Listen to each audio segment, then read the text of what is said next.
somebody else. You know, and I just thank Him for His Holy Ghost and His Spirit that dwells within every single one of us. Thank you, Jesus. Amen. Have your way, Lord. We're going to be in Matthew 13. Thank you, Jesus.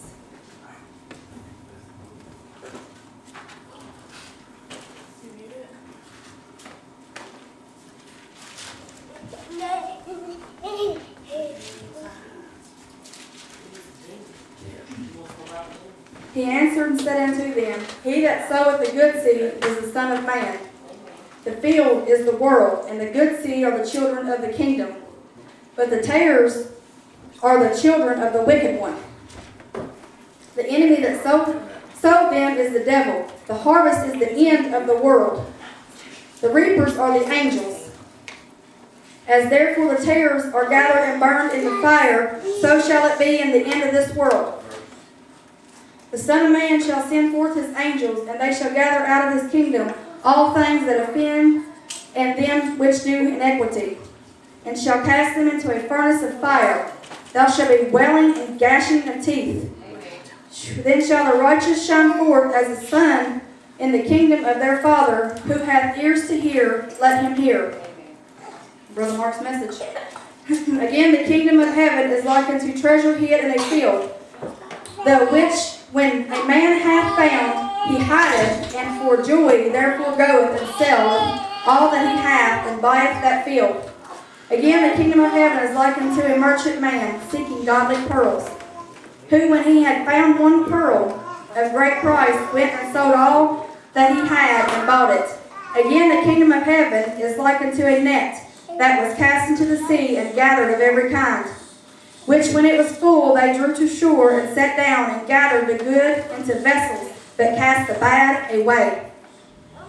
So shall it be at the end of the world. The angels shall come forth and serve the wicked from among the just, and shall cast them into the furnace of fire. There shall be wailing and gnashing of teeth. By the way, that's already twice within those short amount of time that was in there. Just thought I would throw that out there for a second. Jesus said unto them, Have you understood all these things? They say unto him, Yea, Lord.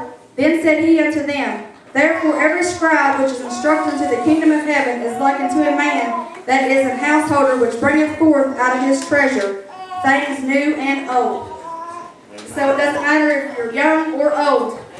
He still wants us. It doesn't matter the child, He wants us. The older person, He wants us all. And you know, and He said in this short amount of time, twice, gnashing and wailing and fiery furnace.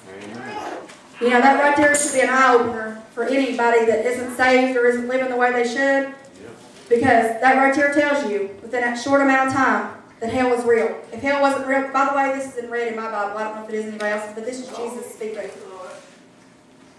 So He wouldn't tell us about the fiery furnace that He's going to come back and deliver His people out of that belong to Him, and all others will be cast into the fiery furnace for their iniquities. He wouldn't tell us about that if it was not so. Amen. And if He came right now through that back door, would you be ready to die and go to heaven? Come on. Or would you be so scared that you would split hell wide open? If you're afraid to die and you're afraid to see what's on the other side, you better get up here and hit your knees and let Brother Brian pray for you, because really you're not right, you're not ready to go. Amen. And He gathered every kind together. Every kind. It doesn't mean, you know, that means that He gathered every kind of person together for His kingdom, for His glory. Amen. And He's going to cast all the bad away to the fiery furnace. So I ask you again, if you're not ready to die, you better come up here and let people pray for you. And you better make sure that when you leave that altar and you walk out those doors, that if you met Jesus Christ on the street, which by the way you never know who He's inside of, Amen. young, old, rich, poor, living on the street under a bridge, you don't know who He dwells within. So you better be real careful about who you speak of and how bad you speak of them, because you never know who you're talking to. Amen. As a matter of fact, it's been almost 3 years ago. I remember me and my mother and my daughter and was going to be my sister-in-law that was going to be with my brother to have a child together. But we were driving down the road after leaving church one night, and there was a man, and it was snowing. It was like 0 outside. We had the heat on in our car. It was really warm inside my car. He was sitting on the side of the road in shorts and a hoodie, and it was 0 outside. I passed him by. I'm going to be honest, I passed him by. But the Spirit of God said, you go back. Amen. And my mother and my daughter and my sister-in-law was freaking out. They was like, you can't do that. That's a strange man on the side of the road. I said, well, I don't care. I'm going back. Amen. I turned around and I went back and I asked the young man, well, young, I don't know how old he was. I don't know. He had a hoodie on, like I said, and it was cold. He was sitting in the snow on the side of the road. And I said, do you get in here? I'll take you wherever you want to go. He said, no, I'm fine. He said, but God bless you. Amen. My mother and my daughter and him said it was probably just a drug addict running. Let me ask you a question. Think about this. Because angels are everywhere. Come on. If he was a drug addict, why would he say, God bless you? Why? Think about that for a minute.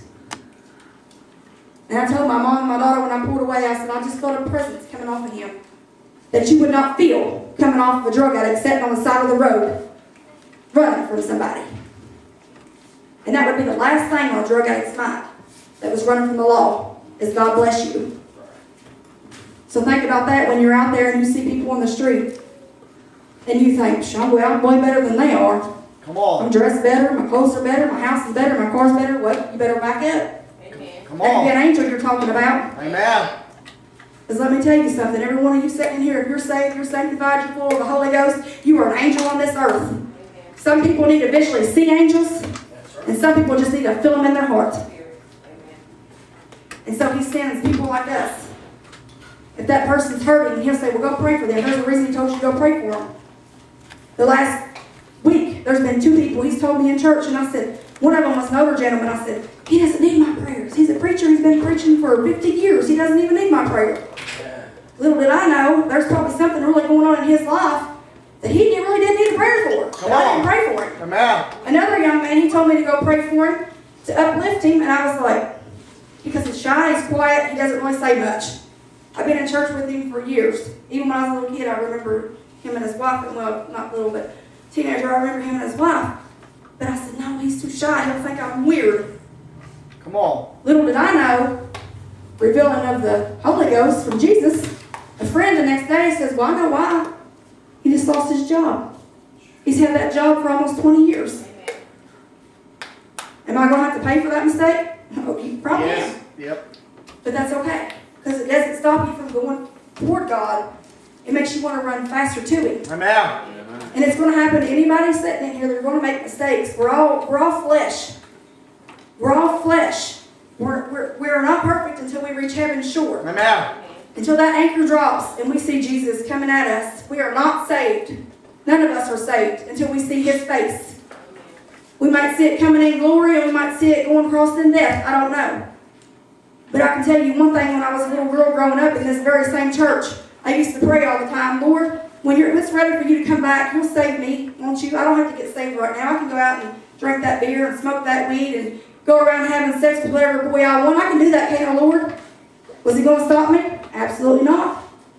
He doesn't force Himself on anybody. If you don't want Him, He'll give His stuff away to somebody else. But right here at this very same church, probably not the same altar, it's been years ago, but at this very same church, I said that and walked out. I never walked back through the doors again until Brother Brown was the pastor at this church. Amen. Praise the Lord. I was 13 years old and I walked out on God. And my life was a living hell. I done everything and anything I could to tune out the voice of God and run. Everything. There was nothing I probably didn't do other than some of the hard drugs they got out there to run from God and drown out His voice. But one night He came calling. Satan, I would live for him for 22 years, and he came calling. You know what he wanted? He wanted me to kill myself. He wanted me to die so that he could repossess my soul out of my body, so that I wouldn't get to go see my Jesus that kept me for 22 years from dying and going straight to hell and splitting hell wide open. Come on. Have your way, Lord. Because He died on the cross to save us. And even when you're born, He knows if you're of Him or if you're of Satan. You have a seal on your life. If you're of Him, one day, I don't care if you're 65 and ready to die, you're going to be right back to where you started from. You're going to be calling out for Jesus to help you and save you because you've got that seal on your life. But that doesn't give us an excuse to run around and sin and do whatever we want to do. Because you can very well do that, still have that seal and get to see Him, and He say, depart from me, for I never knew you, you worker of iniquity. Something to think about. Because you can't run around and do what you want to do whenever you want to do it and still be saved and still living for Him.